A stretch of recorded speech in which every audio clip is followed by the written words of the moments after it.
I'm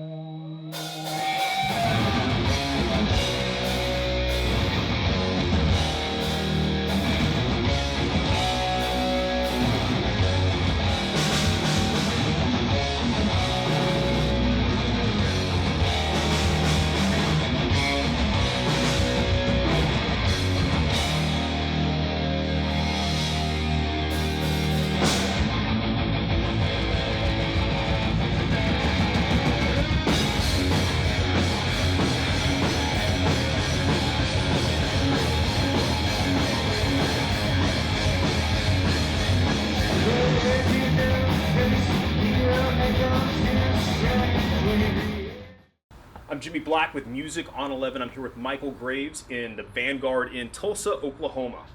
What's going on, man? How are you? I'm great. How is the tour going so far? So far, so good. Nothing terrible to report from the road. The tour's been good. We've hit. We spent a lot of time in Texas. We did a lot of the East Coast.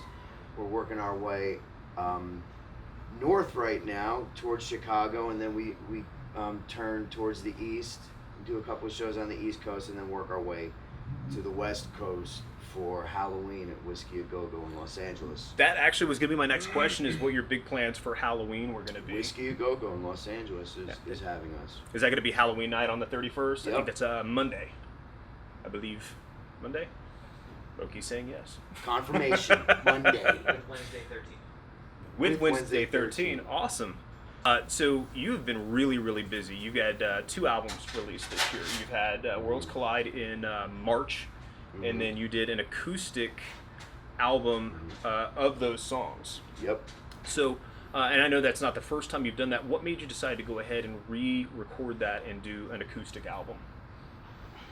I love performing acoustically. It's a completely different animal than a full band production performance-wise, and what you can get across to an audience through the medium of acoustic. Just a voice and a guitar, I think, is profound enough for me to continue to do it. To be able to push as much energy through that medium as the full band is something that I think that the fans really react to and love as well as I do. Now, I was listening, goodness, and correct me if I'm wrong, I believe it was this album where you went, it was an old Misfits song that you did, I think it was Scream, and then went into Weeds from Life of Agony. Yeah. Is that right? Was it Scream? I think is it Scream? Oh, confirmation. There we go. Yes. It's a fact checker, Logan. Off camera. I'm glad he's here. Fact checker. Make sure I don't look foolish. What made you pick that song, that particular song, Weeds? I mean, that band, Life of Agony is of course, New York. Yeah. Area. I've been a huge Life of Agony fan ever since I toured with them in the Resurrection days. They were touring the album Ugly, and I had seen and heard them live because I used to go to the hardcore shows, Typo Negative and Biohazard. They used to back when Lamore was around. Right, and Studio One. Right, and they used to open up a lot for those. So I saw them a couple of times in shows like that, and then in the first Resurrection tour, they were on the bill with us, and just every night, listening to them and especially watching Keith perform and sing, and getting familiar with their music, it was just very familiar to me. I just love their music. Yeah. So Scream just kind of melded itself into that song. Sometimes you hear other tunes, like for example when we play Robot Monster, which is off the new record. Mm-hmm. There's a reference to a Life of Agony song it's just naturally in there. When I write songs, again, Life of Agony being a band that, again, I'll use the word profound, has such a profound impact on me as an artist and as a musician that it's just now in the DNA of a lot of compositions that I write. Oh, River Runs Red, man. That is in my top 10 albums. Like that album, just beginning to end, phenomenal album. And that's great that it's had such an influence on, so many people, including you. Yeah, and they were so powerful live. They were so powerful. And Doyle and I used to just stand on the stage and just watch them and just be taken by the energy that they put out. you know, Keith being so small and just his voice was just so giant, just so huge. It was very inspiring. You know, it would set the bar for a young man like myself. You know, that was a top bill back then. And that was one of the things that amazed me, is because you met him, and some of these guys you'll meet and they're very humble. Yeah. You know, very soft spoken, and they go on stage and they're larger than life. Yeah. And you're taken aback. Yeah. Yeah. Well, it goes to music, animating the soul. Where that once the music starts playing, it's like a spell being cast, and that's why it's magical, because it literally animates your soul and turns that what can't be seen into physicality. It's amazing. And that's magic. That's a great answer. I love that. That's awesome.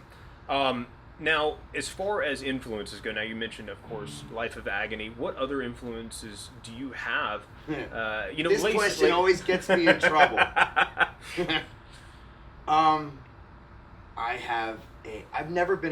me start off by saying I've never been a cliquey person. Yeah. I've never fallen just like into the cliques, whether it's punks or the goths or the jocks or the whoever. I've always just been very libertarian, if you will, with that. So my taste in music has never been, like, I've never barred myself from enjoying or listening to something because it was something that didn't labeled fall over here. Right, yeah. Right. So when people ask me about my influences, I can cite like John Denver and Barry Manilow, to like Lamb of God and Megadeth and Don McLean and Bob Dylan, to David Bowie and the Sex Pistols and the Ramones. Anything that I've come across in my life that I've listened to and it rings true and it resonates in my life and in my soul, I like it. I don't think John Denver and Megadeth have ever been mentioned in the same sentence. That's awesome. They're both equally as important as a writer. And it does come out in your songwriting. It definitely does, because that's one of the things that I've noticed, especially when you have an album like Lost Skeleton Returns, when you show your influences. And that's basically just laying it out on the table. But that album aside, you listen to everything else, and you can hear all of that through there. Awesome. It's not a, it's not pigeonholed where you're like, I have to do just this. Yeah. And, again, like you said before, when you do the acoustic, I think that helps bring that out, too. And it's a different side of that. It was heartbreaking. It was heartbreaking out of the whole Misfits thing. There was a time in my career not too long ago where the scariest thing in the world would be to walk up on stage without the costume on. Yeah. And I mean, the fans, one thing, but even just psychologically for me, that's why going from what I did to slowly dialing it back to starting basically and just resetting everything and just going out there with an acoustic guitar was really the reset in my career. It took a lot to get to that point, to just the courage to do it. How does it feel now, like going out there? I mean, you're just way more comfortable on stage? Yeah, I'm at the point in my life and at the point in my career that I'm done proving certain points. I no longer feel I have to have any sort of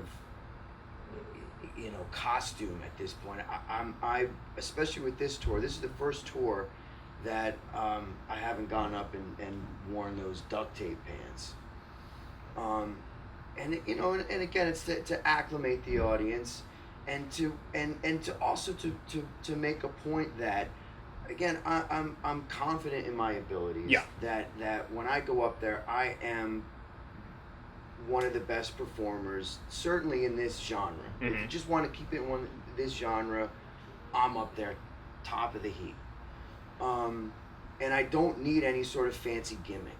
Yeah. I proved that as well, and I continue to prove that with my acoustic performances, that you can take everything away from me, everything that I have going for me in the form of illusion, if you will, whether that's loud guitars and volume behind me or some sort of costume to show, to distract you from it.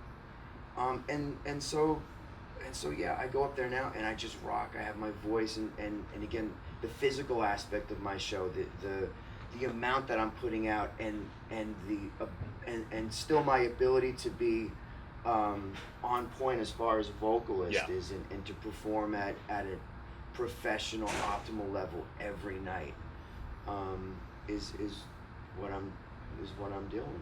Now, the company that you work with, and that I believe it's also the record label, Hydraulic Entertainment. Yes. Let's talk about that a bit. How did you get involved with them? I met Mark Allen Stewart about 3-4 years ago.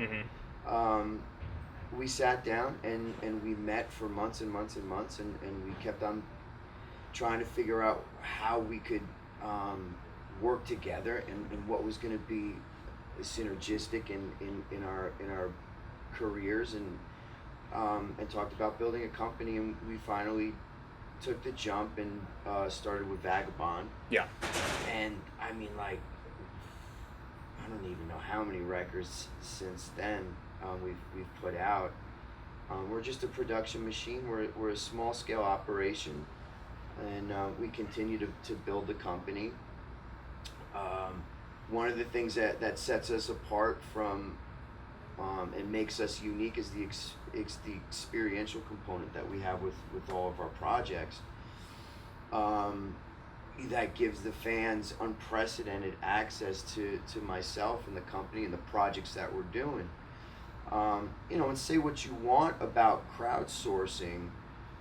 For us, it's a cutting edge platform, working with a company like Kickstarter, to be able to, again, give fans something that's products that are incredibly unique, and as well give them unprecedented access to be part of videos that we make and albums, coming to the studio and being creative, or just being an extra in the video, or just having me make a personal video, or on and on. Now, I did see that, I see video feed. You're very, very active online, which is great. I try to be. One of the shows, I saw you walking backstage, and you showed, the crowd, and you said a couple, and I don't remember which show it was. It was one that you guys did maybe a week ago, when I was looking at that. And I think that's great, to be able to have that link to the fans. Yeah. And to be able to show, what it is you're doing. Going back to crowdsourcing, one of the great things about that is that it's you're pre-selling an album, That's right. and That's right. That everybody that pledges is somebody that's interested in the music. They're going to buy that record. Yes. There was some controversy when Megadeth did it recently, and people were like, well, why don't they just spend their own money? Why do they need to do that? And what it comes down to is you can spend a lot of money on making a record. You can put your heart and soul into it, and you may only sell, if you're a bigger band, a couple thousand that week. Yeah. And it slowly slides off because True. people aren't wanting to pay for music Right. as much. That's right. So the shift in the arithmetic that used to be the business, now it's a completely different equation. And there's those that understand that, I think, and there's those that don't. And so crowdsourcing, Kickstarter, GoFundMe, are changing the business in that way. Absolutely. And being a great pre-sale mechanism, and challenging artists and bands and companies to come up with new, unique ways to, again, give value in products and continue to innovate within the industry. It's very important, I think. Absolutely, because a live show is great. You definitely want to be able to tour with a product, which is an album, and you want to be able to present that. And unfortunately, anymore, just recording and then throwing it out there, it's you need more. Definitely, right. It's a different world. It's a different world. It used to be, and even when I started, I remember it was album, video, tour, repeat. Yeah. Right. And that's all you needed was that. It was like the trifecta. And that's gone. It's gone. You also had MTV. They were still playing videos, and now YouTube is great. You get a video, anybody can watch it at any point. Yeah. But you also have 20 million people making videos every day. So you got to figure out how to differentiate yourself from everybody else. It's communication and it's information, where there's some people, again, you're not going to sell 1 million records. Yeah. Now, most of that is going to be cannibalized by video, by people downloading. So you have to find a new way to communicate, to take that product and extract something from it and give your audience something that's of value, that's continuing to communicate your message in the music. I think where a lot of performers fall flat is they can't extract anything from their music. They don't know what they're saying. Yeah. They have no idea what what they're trying to put across, and so they hit a barrier. They're like, oh, I don't know what else to do. Why isn't anybody buying our records or CDs or? And then they go t-shirts? back and do the same thing again, right, and hit that wall, and they can't get past that. That's true. That's true. You know, and I see that a lot, and you know, it is, you know, it's easier to record nowadays than it used to be, but that means everybody can do it, and it doesn't mean it's going to be quality. Right. I always say that in order for music to get back on track, even if you're just talking about the whatever box I fit into, you know, you want to talk about horror punk or the Misfits type music that's being made. I continue to say that the renaissance in culture and music, there has to be an intellectual side to it. Yeah. Because you're right, any Joe on the block can sit in front of their computer and record a song, but there has to be an intellectual component to it. There has to be thinking people out there that continue to communicate a message, whatever it is, to make more of a three-dimensional aspect to what's right now just a one-dimensional scene. Yeah. It'll never go anywhere. It'll never get any bigger, and that's all across most of music, I believe. And it happens where you get, you know, we've got disposable icons anymore as far as music goes, and you know, it's huge in pop music. You know, you've got somebody who's here to get today, gone tomorrow, and they just keep making these kids, you know, over and over again, and you know, sometimes other genres get touched where, you know, they're like, oh, you know what, we're going to take this and we're going to do the same thing, and it's manufactured, and it you know, with heavy music, with punk music, it doesn't last for very long because people catch on and they're like, no, that's not us, right? You know, and it doesn't last. But you know, it is important to differentiate. It's important to try to do something a little bit different. I agree. Now, you've never been one to shy away from political opinions on the internet. Much to the chagrin of management and you know, other folks. And you know, your ideas are a bit different from being from the Northeast. You know, how's that work for you? You know, when you have strong opinions about things, you know, again, especially you know, being in the Northeast kind of might, you know, especially in punk music, work against you. You know, and I'll see that on the message boards. I really love Michale Graves. I don't like his politics. Right. You know, nobody fucking asked you. Right. Yeah, I have a long track history of just being the outsider in this industry and in punk music as well. You know, to be honest, I don't care. Like, I really don't care. I'm not the one that ever said that I was a punk rocker. I never said that I wanted to, you know, fit into the punk rock mold. I just really don't care. I have strong ideas and I'm able to articulate my positions and my feelings, whether it's politics or ideology or whatever, with facts, with information, in an intellectual way. Yeah. It really hasn't worked for me at all, and that goes back to the story of Gotham Road, which is why, you know, one of the reasons that part of my life and my career is very important to understanding me completely as an artist and as a person, because when we went out with Gotham Road, and that was right after September 11th, and it was a very, very politically charged, you know, atmosphere that we went into, and I didn't help the situation, and I of course knew what buttons to press, and I you know, and it was open war with the punk rock community and music in general. So, correct me if I'm wrong. We're going to kind of go back to Misfits just a bit. American Psycho, I believe, turns 20 next year. Sorry. It's amazing. 1997 is when it came out. That's amazing. So 20 years, man. 20 when you started? Yeah. You were 20? Yeah. So, do you have any plans to do, you know, anything with that album next year, or have you even given it some thought about, you know, people love, you know, those two records, you know, Famous Monsters and American Psycho, they absolutely love that. And right now, of course, you had the two shows with Riot Fest, and so people were talking about it, and it is amazing the following you have. Danzig went back with the Misfits, and people are like, yeah, I want to see Graves. I really love these two albums, and that's awesome to have that much of an impact. How do you feel about that? The space in between from American Psycho to the present is there. 20 years. That's a lot of time. It's really starting to become surreal in a lot of ways, where fans will come up and they'll have the records, and it's a long road to look back on. Yeah. From all the way back.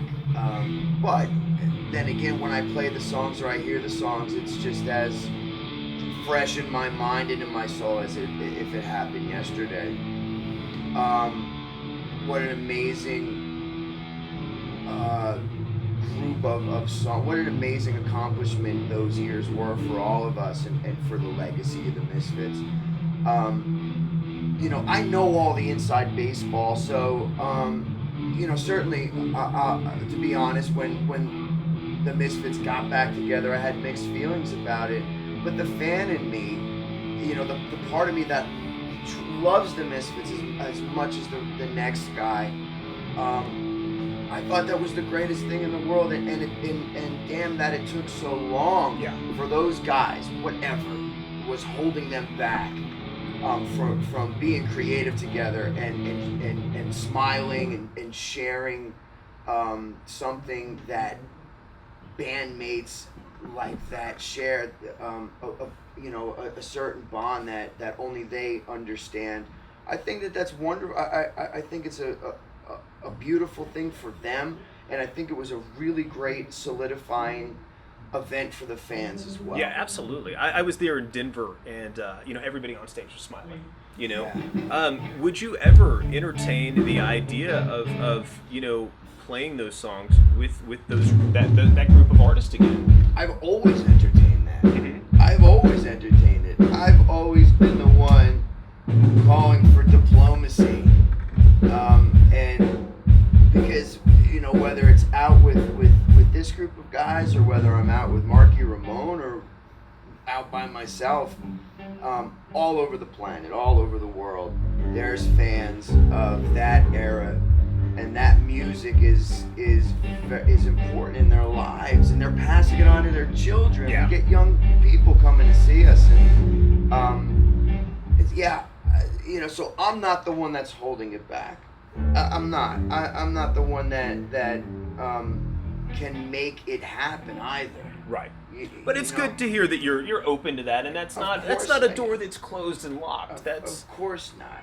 Jerry only is the one that is, the Misfits are his right now. Yeah.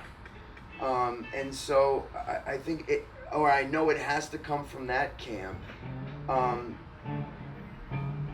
And I'll continue to do my darndest best I can to make that happen for the fans. There's not much I can do.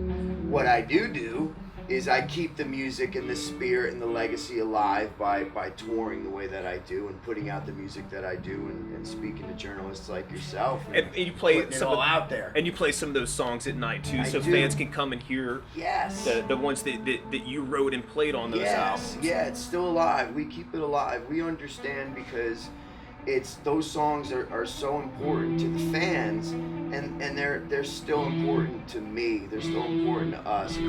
We understand that the power of those songs, because again, it's bigger than me. It's bigger than Jerry. It's bigger than Doyle. It's bigger than Chud. It's bigger than Glenn. It's the fans. It's the conglomerate of fans, and the exponential energy and life that has been put into that music that is important, and that's what should be focused on, not all the politics and other bullshit. Yeah, exactly. You get lost in it. So what comes next for you? What's the next step after you guys finish this tour? I'm gonna go back to my farm and take a little time. I'm gonna jump right into writing. I hope to finish writing at least 2 albums before the end of the year. Mark and I are going to film 3 Days Till Dawn, which will be a feature film put out through Hydraulic Entertainment. Awesome. I'm gonna write an original score for the movie, as well as star in it. And my co-star will be a good friend of ours who's also in this show, Walking Dead. So it's gonna be a lot. Can you of drop fun. a name? No, Not not yet? yet. He's not like, well, we'll find it. He's one of the zombies. No, I don't think he's one of the zombies yet. So yeah, and So I'm gonna go back. I'm again back home. I'm gonna work on the Michale Graves show and rehash Radio Deadly, and I'm gonna get back into writing, and being more involved up front and overtly again in the culture war. Yeah, awesome. If people want to check out what you're doing, where are they going to go? Best thing to do is michaelgraves.com. michaelgraves.com. And that will lead you to Hydraulic Entertainment, where everything Michale Graves is living right now. Okay. There's the facebook.com/Michale Graves. There's two. There's the fan page, which is the one that you don't have to be friends on, which is all things Michale Graves, music, video. There's no opinion. There's none of that. It's just the music and the art. And then there's my page, where I put up articles, and I'm just You make people think. I'm a free thinker. So I always tell people, if that's something that you don't like, then just stick with the other page. Okay, cool. Any last words for your fans out there? Take care of each other. Every second is a blessing. Thank you for all of these going on 21 years in this crazy life. Awesome. Keep it turned up to 11.